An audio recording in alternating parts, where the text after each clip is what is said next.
Bonjour à toutes, bonjour à tous. Merci d'être si nombreux et nombreuses pour parler du langage inclusif aujourd'hui.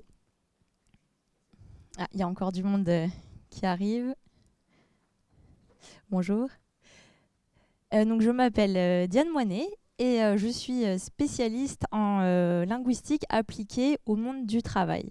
Donc on va voir ensemble ce que ça veut dire et pourquoi c'est intéressant d'utiliser les connaissances universitaires issues de la linguistique dans le monde du travail et qu'est-ce qu'on peut en faire. Je suis également la fondatrice de l'atelier de sensibilisation La fresque de la langue française qui, comme les autres fresques existantes, la première du nom, la fresque du climat, sert à sensibiliser à des enjeux de société à travers des données scientifiques de manière ludique et collaborative. Donc ici, autour des données de la sociolinguistique et de la psycholinguistique dont on va parler aujourd'hui. Pour sensibiliser aux discriminations linguistiques en particulier, qu'est-ce que sont les discriminations linguistiques, et promouvoir la diversité de la langue française, puisque on va voir qu'elle est assez multiple.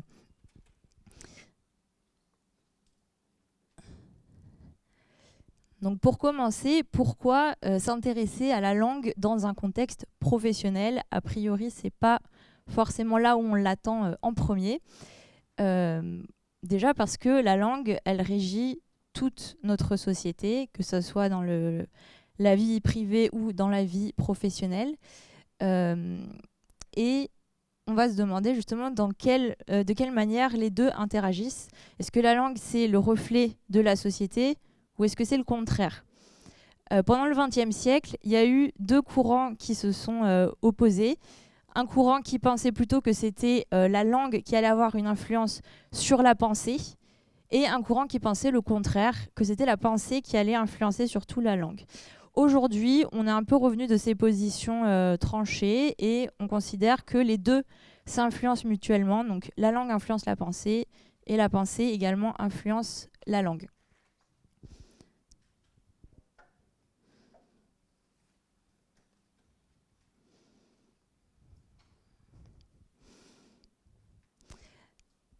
Donc la linguistique, c'est un domaine qui est assez large. Il y a tout un tas de catégories qu'on peut étudier en linguistique. On a des études qui sont à l'échelle globale, c'est-à-dire qui vont être communes à toutes les langues. On va avoir les opérations logiques, les familles de langues, les outils de communication et de signification. Donc là, ce que je vous ai mis en gras, c'est ce qui va nous intéresser aujourd'hui, les outils de communication et de signification.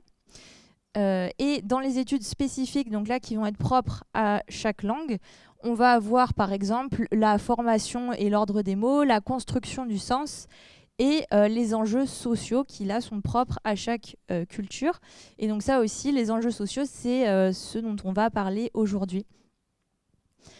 Il est important aussi de faire la distinction entre la normalité et la normativité. Puisque souvent on utilise le mot norme, mais en fait ce mot prête souvent à confusion, parce qu'on ne sait pas si on parle de la normalité, qui est la manière en linguistique, donc la normalité c'est la manière de parler utilisée par la majorité des francophones, donc c'est en fait une normalité statistique, et on a la normativité qui va être la sélection des manières de parler considérées comme le bon usage. Et donc là, c'est une sélection qui est arbitraire et qui ne correspond absolument pas.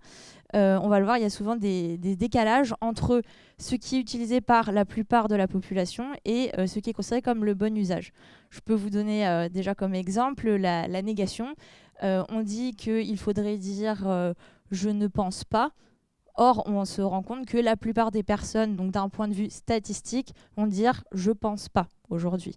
Donc, on a une forme qui correspond à la normalité et une autre qui correspond à la normativité.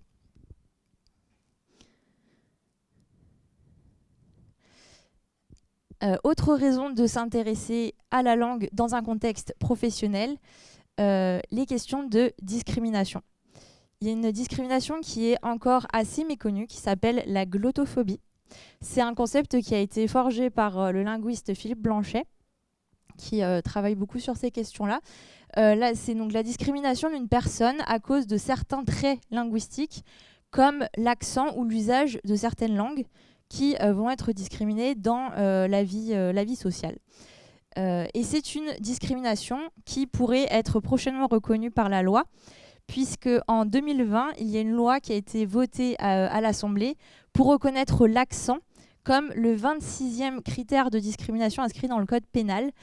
Mais malheureusement, donc, cette loi est encore en attente de passage au Sénat en 2025. Donc, pour l'instant, elle n'est pas encore actée, mais ça serait un pas en avant assez important puisque ça permettrait de quantifier, d'avoir beaucoup plus d'informations sur cette discrimination et de la faire également connaître et reconnaître donc, par la loi.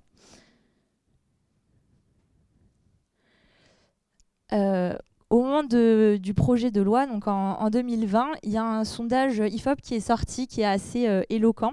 Je vais vous donner deux chiffres là-dessus. Donc 65% des entreprises qui recrutent estiment qu'avoir un accent est un critère négatif. Donc évidemment, quand on entend avoir un accent, c'est un accent qui s'éloigne de l'accent normé, de l'accent qu'on entend habituellement dans les médias. Et donc qui a un impact concret sur l'employabilité. On a également 20% des personnes interrogées qui disent avoir été discriminées pour ce motif et qui arriveraient donc de cette manière au 4e rang des discriminations, ce qui est quand même assez élevé. Et l'accent perçu comme sans accent, puisque parfois on entend qu'une personne n'a pas d'accent, d'un point de vue linguistique, c'est complètement infondé. Tout le monde a un accent, puisque l'accent, ça va être un ensemble de manières de prononcer les mots, et forcément qu'on prononce tous et toutes les mots d'une façon ou d'une autre. Donc tout le monde a un accent. La question, c'est surtout quel est l'accent qui est perçu comme légitime, et donc par rapport auquel on va juger les autres et on va les distinguer. Donc c'est plutôt ça qui est problématique. Donc dans une première partie, je vais vous parler de l'impact des mots sur nos représentations mentales. Et pour ça, on va partir donc des sciences du langage. Et pour commencer, de la sociolinguistique. Donc c'est une des branches de la linguistique qui s'intéresse particulièrement aux liens entre société et langage. Quels sont les liens qu'on peut établir entre les deux ? Dans les enseignements de la sociolinguistique, on peut retenir que la langue et ses usages ne sont pas neutres. C'est-à-dire qu'on a souvent l'impression que la langue, c'est un bagage commun et donc qu'on ne remet pas forcément en question puisqu'on la pratique depuis toujours. Et en fait, la langue, c'est le fruit de tout un tas de conséquences de notre éducation, de notre socialisation, des rapports de pouvoir dans la société. Donc c'est tout sauf neutre. La langue et sa perception vont également s'inscrire dans une société, c'est-à-dire que selon si on parle d'aujourd'hui, si on parle d'il y a 50 ans, d'il y a 2 siècles, ça ne va pas être la même chose. Également, ça dépend si on se positionne depuis Paris, est-ce qu'on se positionne depuis une autre région de France, est-ce qu'on se positionne depuis un autre pays de la francophonie, ça va encore être différent. Donc il va falloir à chaque fois savoir d'où on parle, comment on se situe par rapport à la langue. Et oui, donc comme je vous disais, les rapports de pouvoir, c'est quelque chose qui a aujourd'hui encore un angle mort qu'il faudrait vraiment explorer davantage pour plus d'inclusion, que ce soit dans l'ensemble de la société ou dans le monde professionnel. En sociolinguistique, on parle également de capital linguistique. Donc vous avez peut-être déjà entendu ou êtes familière de la notion de capital. On a donc le capital économique, le capital culturel. On a tout un tas de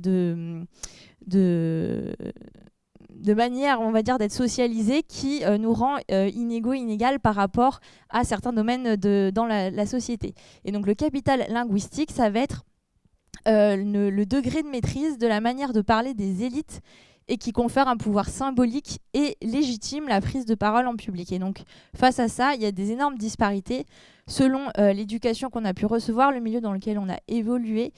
Et ça, c'est important d'en avoir conscience parce que ça permet d'une part de prendre conscience de ses privilèges quand on en a, et de l'autre, si on n'en a pas, de comprendre aussi d'où viennent notre ressentiment de ce qu'on appelle l'insécurité linguistique, c'est-à-dire le fait qu'on ne se sent pas à l'aise pour prendre la parole à l'oral, pour s'exprimer également à l'écrit, et parce qu'en fait, on a plein de situations qui vont nous silencier et qui vont faire qu'on ne va pas oser prendre cette place-là. Et donc ça, c'est vraiment lié à la question du capital linguistique, et cette donnée de l'insécurité linguistique, c'est vraiment quelque chose de très important.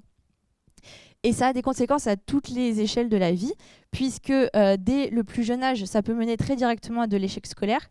Un enfant qui ne se sent pas légitime à prendre la parole, qui ne va pas se sentir à l'aise à l'écrit du fait d'une difficulté à rédiger, par exemple, qui fait de nombreuses erreurs d'orthographe, va être directement orienté scolairement. Ça peut amener aussi un sentiment d'illégitimité pour faire certaines études, où on sait que le langage va avoir une place importante, et dans ce cas-là, on va s'auto-censurer. Et ensuite, ça peut avoir un impact jusque donc dans le monde du travail, puisque on peut s'interdire de postuler à certains emplois en pensant qu'on ne va pas être légitime, ou qu'on va être dans une situation où on ne va pas se sentir à l'aise à cause de l'insécurité linguistique. L'autre domaine de la linguistique dont j'aimerais vous parler aujourd'hui, c'est la psycholinguistique. Donc c'est la science qui va étudier les effets du langage sur le cerveau. Aujourd'hui, donc c'est quelque chose qui est vraiment... Il y a beaucoup d'études en psycholinguistique dont je vais vous parler juste après. Et l'impact du langage sur le cerveau, ça fait vraiment consensus. Il n'y a pas du tout d'hésitation là-dessus. On a des études qui ont été réalisées en France, dans d'autres pays de la francophonie, mais également dans d'autres aires linguistiques. Et ça va être intéressant justement de comparer tout ça.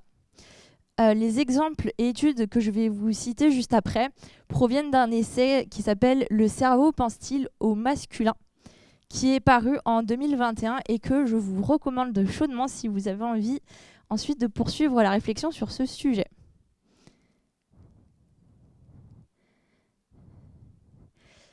Donc, on va se demander quelles sont les expériences que mènent les psycholinguistes et quelles représentations mentales on développe, puisque c'est des études qui permettent de comprendre quelles sont les représentations mentales qu'on a à travers le langage. Donc, l'exemple qui est tiré du livre dont je viens de vous parler est le suivant. Le médecin a demandé aux étudiants de se laver les mains. Dans cette phrase, on a deux problèmes. Le premier, c'est le médecin. On ne sait pas de qui on parle, en fait, puisque on a le problème des métiers qui sont genrés au masculin uniquement et qui pourraient, dans certains cas, représenter également des femmes. Le cerveau n'aimant pas ce type de situation instable, va trancher pour du masculin. Et donc, c'est problématique. Le deuxième problème, c'est le masculin générique aux étudiants. Donc cette fois-ci, aux étudiants, le problème, c'est que c'est supposé renvoyer autant à des garçons qu'à des filles, puisque le masculin générique est supposé inclure aussi bien le masculin que le féminin. Sauf que comme je vous disais, et je vais vous montrer ensuite les études qui le démontrent, le cerveau n'aime pas l'ambiguïté, et donc voit un mot masculin, va penser automatiquement on parle de garçon.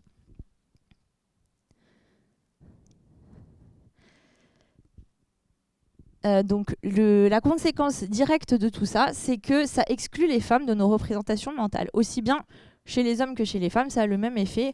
On va penser homme si on voit un nom de métier au masculin, et on va penser homme si on voit un masculin générique. Pourquoi est-ce que notre cerveau fonctionne comme ça, même si on a envie que ce ne soit pas le cas? C'est parce qu'en fait, il réagit, fait appel à des mécanismes d'activation. C'est-à-dire que plus on va avoir des idées qui vont être associées entre elles ou des mots qui vont être associés entre eux, et plus on va faire le lien automatiquement. Donc comme habituellement et majoritairement, les mots masculins renvoient à des personnes de genre masculin, on va se dire, bon, eh ben, un mot masculin égale une personne de genre masculin. Et ça, c'est un lien qu'on ne peut pas s'empêcher de faire. Le cerveau va toujours aller vers la simplicité. Je vais vous présenter une étude là, de 2015, une étude en Suisse francophone, où des psycholinguistes ont demandé à des adolescentes et des adolescents de 14 à 17 ans qui peut réussir dans un métier. Pour les métiers qui sont stéréotypés masculins et métiers sans stéréotype, les chances de réussite sont perçues comme plus élevées pour les femmes lorsque les métiers sont présentés au féminin et au masculin. que lorsqu'ils sont uniquement au masculin. Donc ça c'est pour vous dire que en fait, ça a un impact dès le choix d'orientation aussi des études. C'est pas seulement dans le monde professionnel, c'est même avant ça, puisque un métier qui est tout le temps présenté au masculin, les jeunes filles vont avoir beaucoup plus de mal à se représenter ce métier comme étant possible et accessible pour elles. Et là, vous allez me dire, oui, c'est bien beau tout ça, mais comment on fait pour le savoir ? Alors, on a différentes manières de mesurer les biais cognitifs. Une des premières techniques utilisées, c'est ce qu'on appelle les études de production. On va présenter ce qu'on appelle une phrase amorce et on va demander aux personnes interrogées de la compléter. Et la suite va être déterminée par ce dont je vous parlais tout à l'heure, les mécanismes d'activation de notre cerveau. Donc la première chose qui nous vient à l'esprit. Si je vous dis nommez votre musicien préféré, on peut être assez sûr que vous allez citer un homme. Et ces expériences, ce qui est intéressant, c'est qu'elles n'ont pas été menées uniquement en français, mais dans d'autres langues comme l'allemand et l'anglais. Et ça montre que dans toutes ces langues, il est plus difficile de produire un terme qui se réfère aux femmes si l'amorce est faite au masculin. Donc ça nous démontre bien que ce masculin, il active une représentation masculine dans le cerveau. Mais on pourrait se dire, oui, mais on a le temps quand même de réfléchir à notre réponse, et donc ça pourrait biaiser les résultats. Donc dans ce cas-là, on a un autre type d'études qui existe, c'est ce qu'on appelle les études de correspondance ou mapping en anglais. Dans ce cas-là, on présente toujours une phrase amorce et on va la faire suivre par une autre phrase qu'on appelle la phrase cible. Par exemple, les musiciens sortirent de la cafétéria. À cause du temps nuageux, une des femmes avait un parapluie. Et les personnes qui sont interrogées doivent juger si c'est une suite qui est possible ou non. Et comment est-ce qu'on fait pour savoir, sans passer par l'étape de réflexion et de verbalisation qui pourrait biaiser le résultat? On va en fait mesurer l'activité électrique du cerveau et le temps de lecture aussi de la phrase cible, puisque si on met plus de temps, c'est qu'on est plus en difficulté et que donc notre cerveau va devoir réélaborer la phrase pour y trouver un autre sens.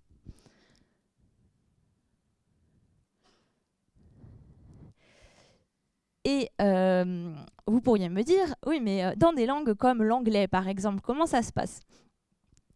Donc on remarque que dans les langues qui ont une marque grammaticale de genre, donc comme le français et les langues latines de manière générale, et dans lesquelles le masculin est la forme par défaut, qu'on retrouve donc dans l'ensemble de ces langues, l'interprétation masculine d'un mot, elle est spontanément privilégiée par le cerveau lors de la lecture, ça c'est ce qu'on a vu. Et ça fait vraiment consensus en psychologie expérimentale. Vraiment, toutes les études sont unanimes, que ce soit dans n'importe quel pays et à différentes périodes dans ces dernières décennies. À chaque fois, ce sont les mêmes résultats qui ressortent. Et ce qui est intéressant, c'est que donc, dans les langues sans genre grammatical marqué, comme par exemple l'anglais, les stéréotypes de la société, cette fois, vont influencer fortement notre représentation mentale du genre. Et donc, en fait, c'est biaisé dans tous les cas. C'est-à-dire que soit ça nous vient de la langue, soit ça nous vient de la société, mais que dans les deux cas, on va avoir tendance à penser masculin. Puisque comme le masculin, c'est la représentation mentale dominante dans nos sociétés, dans tout un tas de domaines, on se rend compte que tout est pensé par rapport au masculin et que le féminin vient en second, ça a en fait les mêmes effets sur le cerveau et on se rend compte que, donc, que ce soit une raison grammaticale ou une influence des stéréotypes de genre dans la société, on a tendance à avoir des représentations masculines, quoi qu'il en soit. Alors, on va passer à notre deuxième partie, l'histoire de la masculinisation du français, puisque le français n'a pas toujours été une langue aussi masculinisée. Il y a eu plusieurs étapes historiques. La première étape importante, c'est le XVIIe siècle, avec l'Académie française, qui a eu un rôle énorme en fait, dans cette masculinisation-là. Donc, pour recontextualiser un petit peu, elle est fondée en 1635 par Richelieu, et son rôle, c'était donc d'établir une langue officielle, de créer une grammaire et un dictionnaire. Il faut attendre 1932, donc 1635-1932, pour avoir la première grammaire, et unique à ce jour, qui a été un échec cuisant à sa sortie, qui n'a jamais été réédité, et qui a été déjà beaucoup critiqué à sa sortie par les linguistes de l'époque. Il faut attendre ensuite 1980 pour avoir la première femme académicienne. Donc tous ces siècles-là, pas une femme à l'horizon. Il faut attendre donc Marguerite Yourcenar. Aujourd'hui aussi, pour contextualiser, l'âge moyen c'est 78 ans à l'Académie française. Donc ça donne aussi une idée de la représentativité de la société, parfois un peu discutable. Et finalement, le peu de dictionnaires aussi publiés en toutes ces années est aussi intéressant à prendre en compte, puisque la plupart des dictionnaires actuels ont une fréquence d'édition annuelle. Et là, on est à 9 dictionnaires en 390 ans, donc c'est pas énorme. Ce qui fait qu'ils sont souvent obsolètes dès qu'ils sortent. Et enfin, dernier chiffre peut-être le plus important de tout cela, c'est le 0. C'est le nombre de linguistes à l'Académie française. 0. Donc voilà, ce sont des personnes qui donnent leur avis sur la langue, mais qui n'ont pas de membres linguistes. C'est un peu problématique.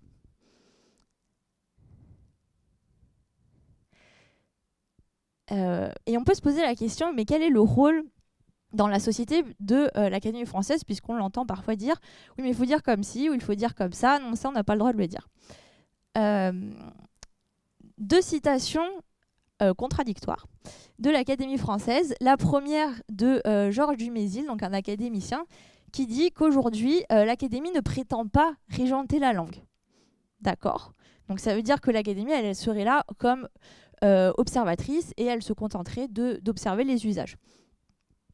Et de l'autre, de l'usage, seule l'Académie française a été instituée la gardienne. Donc ce serait elle qui enregistre uniquement les usages. Et donc si ce n'est pas enregistré par l'Académie, ce n'est pas valide. Donc c'est un peu contradictoire.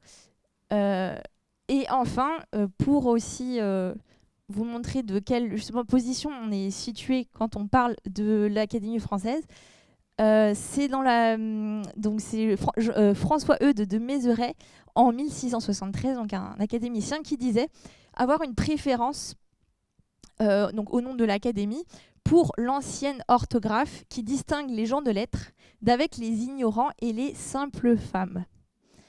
Voilà, donc on a un beau programme ici.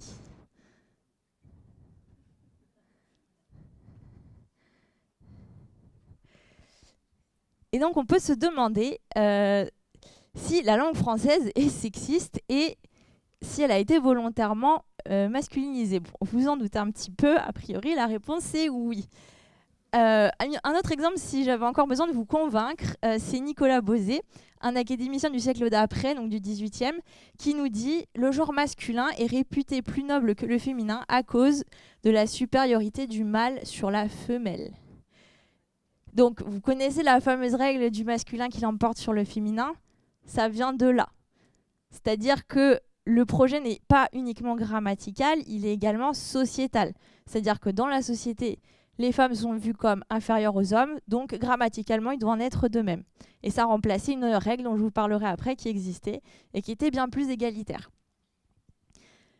Donc ça, c'est pour la grammaire. Le vocabulaire également a été modifié dès la création de l'Académie au XVIIe siècle pour invisibiliser les femmes. On va le voir, donc tout un tas de noms de métiers notamment qui ont complètement disparu, qu'on est en train de réhabiliter aujourd'hui, mais ça prend du temps. Et c'est pourquoi on préfère parler parfois de démasculinisation de la langue plutôt que de féminisation, parce que ça permet de rendre compte de ce mécanisme-là qui a été d'abord de masculiniser la langue en invisibilisant les femmes, et aujourd'hui qui serait en fait simplement de retirer ce substrat masculin qu'on a rajouté pendant des siècles.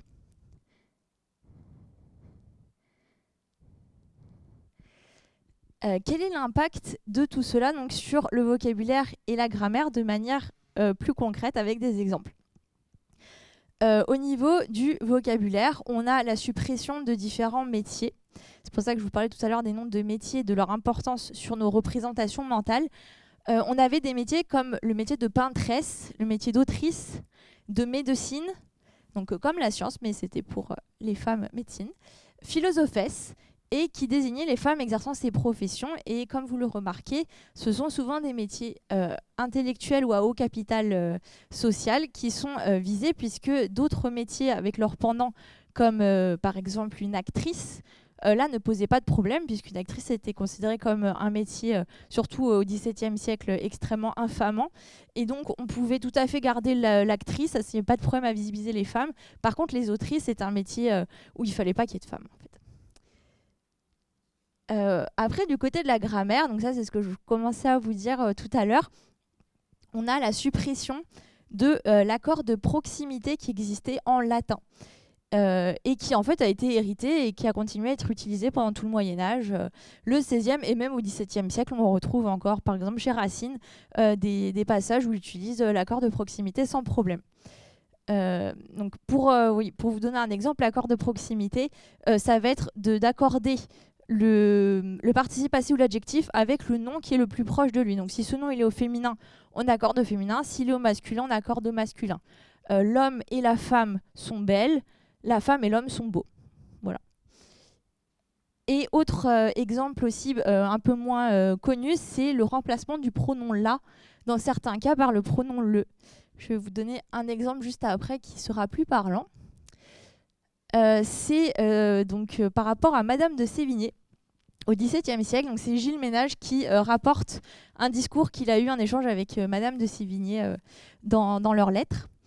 Madame de Sévigné s'informant sur ma santé, je lui dis « Madame, je suis enrhumée. Je la suis aussi, me dit-elle. Il me semble, madame, que, selon les règles de notre langue, il faudrait dire « je le suis ». Vous direz comme il vous plaira, ajouta-t-elle, mais pour moi, je croirais avoir de la barbe au menton si je disais autrement. Ça, c'est quelque chose qu'on a complètement oublié aujourd'hui. C'est devenu tout à fait normal pour une femme de dire « je le suis », pour dire je suis aussi malade, je le suis. Alors que, en fait, avant, c'était « je la suis » avec le pronom féminin pour les femmes. Mais ça a été supprimé.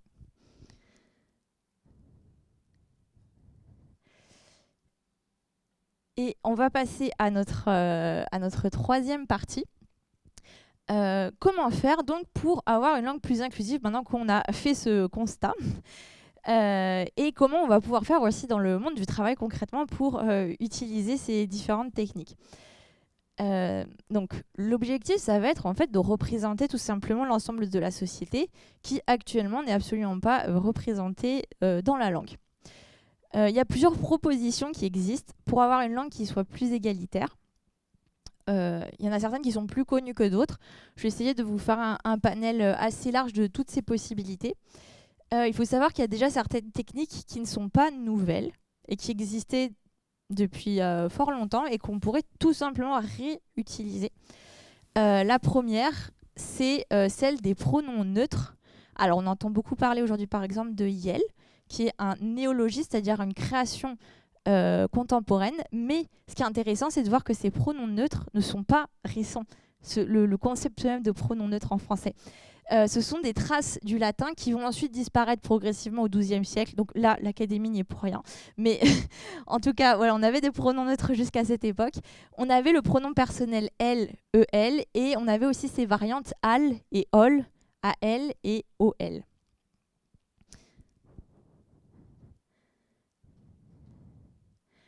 On avait également, donc comme je vous disais il y a un instant, les accords de proximité qui existaient jusqu'au XVIIe siècle, où on allait accorder l'adjectif ou le participe passé avec le genre du nom le plus proche. Donc ça aussi, c'est une recommandation possible de réutiliser une règle de grammaire qui existait jusqu'alors en français.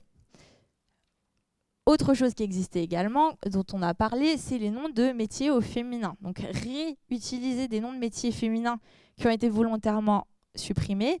Et bien sûr, par rapport aux réalités des nouveaux métiers aussi, penser à chaque fois quand on crée un nouveau nom de métier, à créer également son pendant féminin.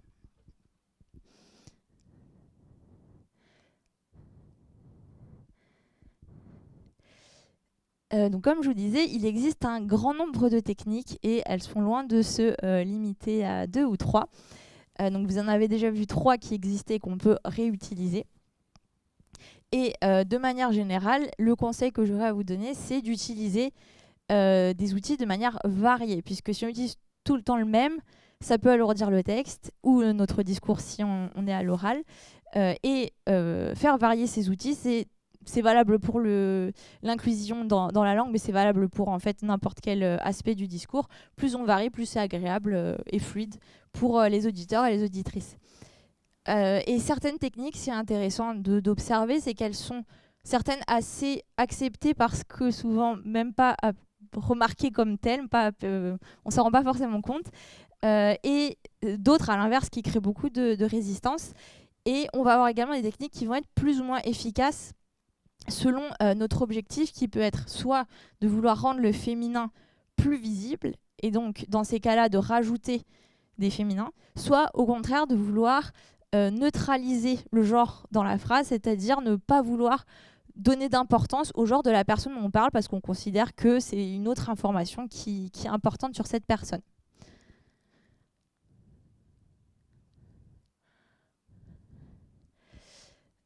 Donc, dans les différentes techniques possibles, que j'ai essayé de vous classer des plus acceptées aux plus compliquées à utiliser parce qu'elles peuvent aussi créer de l'opposition.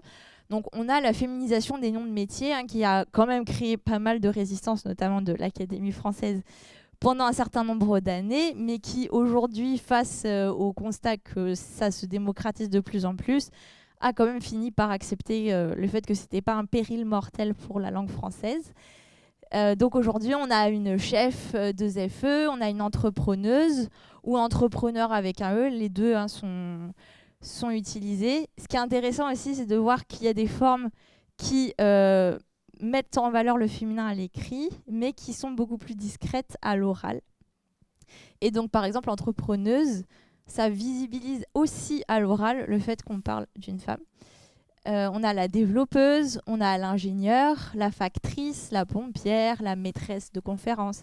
Ça, c'est intéressant aussi. On a la maîtresse d'école. Ça, il n'y a pas de problème. Mais la maîtresse de conférence, ça fait un peu grincer des dents. Pourquoi ? On a aussi la technique des doublets. Alors ça, c'est assez... j'allais dire cocasse, parce qu'en fait, beaucoup de personnes contre l'écriture inclusive, notamment, les utilisent, mais s'en rendent pas compte que ce sont des techniques inclusives. Donc dire française et français, le directeur ou la directrice, tout simplement madame, monsieur, ce sont des manières inclusives de parler et de ne pas s'adresser juste à un genre dans la salle. On a également les mots épicènes, pareil, qui passent pas mal en sous-marin, assez inaperçus, et pourtant qui permettent de neutraliser le genre. Là, pour le coup, c'est pas rendre visible le féminin, c'est plutôt neutraliser le genre. Donc les mots épicènes, c'est ceux qui s'écrivent de la même façon au féminin et au masculin. Souvent, c'est des mots qui finissent par un E. On va avoir responsable, partenaire, cadre, collègue, etc. On en a un certain nombre.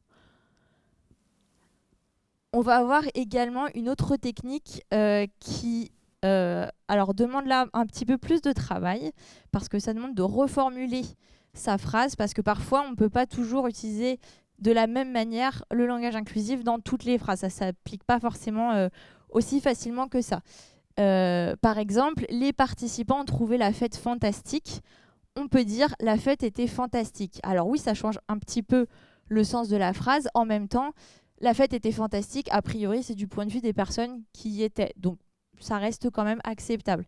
Mais encore une fois, le langage inclusif, il n'y a pas une bonne réponse. C'est à vous de voir en fait au cas par cas qu'est-ce que vous pouvez appliquer, qu'est-ce qui est le moins coûteux, qu'est-ce qui va en fait vous permettre de l'utiliser de la manière la plus aisée et simple et fluide possible. On a ensuite tout ce qui va être les substitutions par le groupe. Donc, par exemple, l'électorat, au lieu de dire les électeurs, ou le doublet les électeurs et les électrices, on peut dire l'électorat. Ça renvoie exactement à la même idée, ça permet d'utiliser qu'un seul mot. Donc, c'est l'avantage par rapport aux doublets qui peuvent effectivement alourdir parfois les phrases, ou en tout cas les allonger. Bah là, avec la substitution par le groupe, on évite ça. Donc, c'est pas mal aussi si on veut varier justement les techniques pour ne pas trop allonger ces phrases. L'auditoire, pareil, au lieu des auditeurs et des auditrices. Le corps enseignant, au lieu des enseignants et des enseignantes. Ou le personnel aussi. Une autre technique qui, en plus, a le mérite d'être très efficace et notamment en communication, en marketing, permet à la personne à qui vous adressez de vraiment se sentir plus concernée, c'est de lui parler en la vouvoyant ou la tutoyant directement. Inscrivez-vous. Au lieu de dire les participants doivent s'inscrire sur tel lien, inscrivez-vous sur tel lien. Voilà. Vous avez également l'ordre de mention qui peut être alphabétique ou aléatoire. Donc ça veut dire dans quel ordre on va, quand on fait une énonciation, utiliser les mots, puisqu'on a tendance à toujours favoriser le masculin. Je vous donne un exemple. Marie et femme, on ne dira pas femme et mari. Adam et Ève, on a déjà entendu Ève et Adam. Oncle et tante, tante et oncle. Voilà, la liste peut être très longue et on se rend compte qu'en fait, on a toujours tendance à nommer le masculin avant le féminin. Donc pour corriger ça, on peut soit utiliser le choix alphabétique, soit utiliser le choix aléatoire, soit on peut aussi d'ailleurs considérer que comme on met tout le temps le masculin devant, bah pourquoi pas, dans certains cas, on peut utiliser tout le temps le féminin aussi. Pourquoi pas. On a ensuite les accords de proximité ou de majorité. Donc les accords de proximité, je vous en ai parlé tout à l'heure. Les accords de majorité, c'est la même chose, sauf qu'on va considérer que si on a un groupe de 1000 femmes et un homme, on va genrer au féminin, et à l'inverse, on va genrer au masculin. Les abréviations, donc c'est là où ça peut coincer un peu plus. On a le fameux point médian, donc vous avez sûrement entendu parler, mais pas que. Avant, on avait d'autres techniques comme les parenthèses. Par exemple, sur les cartes d'identité, vous voyez né écrit avec un E. A priori, ça n'a jamais froissé personne. Et c'est exactement la même fonction que le point médian. Et enfin, la dernière technique, ce sont les néologismes. Donc, on peut avoir les auditrices, yel, tous, etc. Mais qui là sont clairement des mots qui vont créer le plus a priori de réactivité face à vous. Le problème avec le point médian. Pourquoi est-ce qu'il y a autant de problèmes avec le point médian? Donc déjà, c'est bien de se dire que c'est une abréviation d'un mot, d'une énumération au féminin et au masculin, c'est-à-dire un doublet, on en a parlé tout à l'heure. Et il est utile comme toutes les abréviations, ça c'est la fonction d'une abréviation quand on manque de place. Donc quand on n'a pas beaucoup de place, on peut écrire auteur.is. À l'oral, tout simplement, ça se lit auteur et autrice, puisque c'est l'abréviation d'un doublet. Je vous donne un exemple quand on dit toujours c'est illisible. M. Pour monsieur, quand on dit monsieur Dupont et qu'on écrit M. Personne ne va lire M. Dupont. Donc c'est qu'on est tout à fait capable d'interpréter un point comme une abréviation. Donc ça marche aussi pour le point médian. Et les parenthèses, on les a remplacées, qui avant donc, étaient utilisées à la place du point médian, puisque symboliquement, on met entre parenthèses ce qui est le moins important. Donc on considérait que c'était problématique de mettre toujours le féminin en second plan. Comment rendre ces textes et ces discours plus inclusifs en contexte professionnel? Donc il y a plusieurs questions que vous pouvez vous poser. Déjà, quelle est mon audience? Est-ce qu'elle est habituée à lire des textes inclusifs et à les entendre ou pas? Et est-ce que je connais les valeurs de mon audience? Ça, c'est la première question. Ensuite aussi, quel est son niveau de maîtrise du français? Parce qu'effectivement, si c'est sa langue maternelle ou pas, on va pouvoir utiliser certaines techniques plus que d'autres. Est-ce qu'elle a des besoins en matière d'accessibilité? Par exemple, est-ce qu'elle utilise un lecteur d'écran, d'autres outils? Est-ce que certains mots rares, un vocabulaire technique peuvent nuire à sa compréhension? Et enfin, quel est mon objectif? Est-ce que je veux plutôt rendre visibles les femmes dans mon discours ou est-ce que je veux neutraliser le genre? Selon mon objectif, je vais aussi pouvoir changer de technique.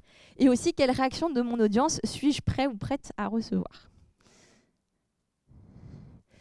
Et pour conclure, donc les défis et opportunités dans le monde professionnel, d'où viennent nos jugements et nos résistances au changement en ce qui concerne la langue?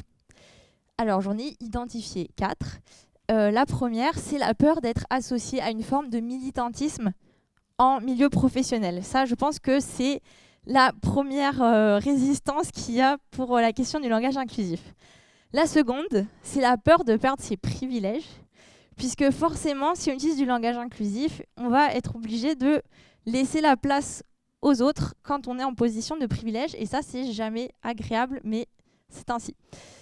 La troisième, effort nécessaire pour être dans une démarche active de déconstruction. Donc oui, ça demande un effort de se déconstruire, en tout cas certaines choses qu'on nous a inculquées dans la société. Mais je pense que si on a envie d'aller vers une société qui est plus inclusive, c'est un pas que tout le monde doit faire, que ce soit d'ailleurs par rapport à la question du genre ou à d'autres discriminations dans la société, hein, puisque on est tous et toutes privilégiés par rapport à quelque chose et éventuellement discriminés sur quelque chose d'autre. Et donc avoir cette démarche de toujours... voilà, cette démarche active, je pense que c'est nécessaire.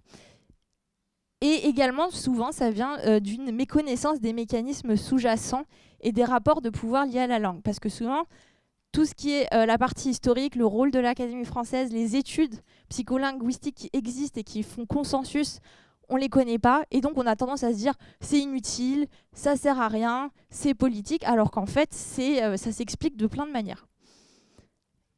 Et enfin, pour finir, comment en faire donc de la langue un levier d'engagement ? Déjà, moi, ce que je vous propose, c'est de recentrer le débat, plutôt que de parler de militantisme, mais c'est de parler d'éthique professionnelle.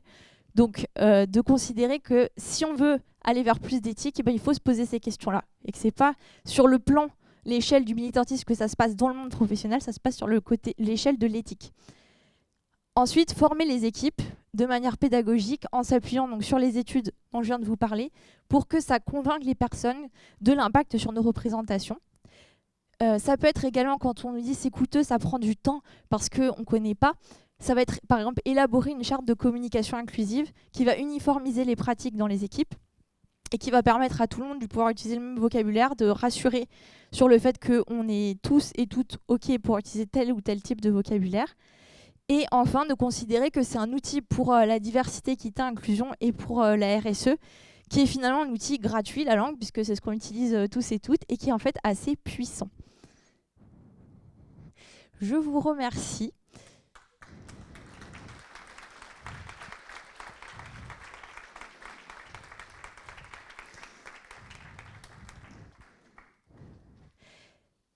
Donc je vous propose, si vous avez envie d'en savoir plus sur ces questions-là, de me contacter sur LinkedIn. Vous avez le QR code au-dessus.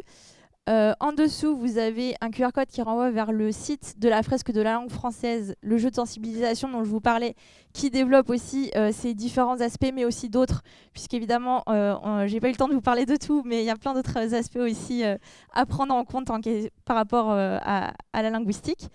Et enfin, vous avez le QR code pour donner votre avis sur cette conférence et sur ce que vous en avez pensé.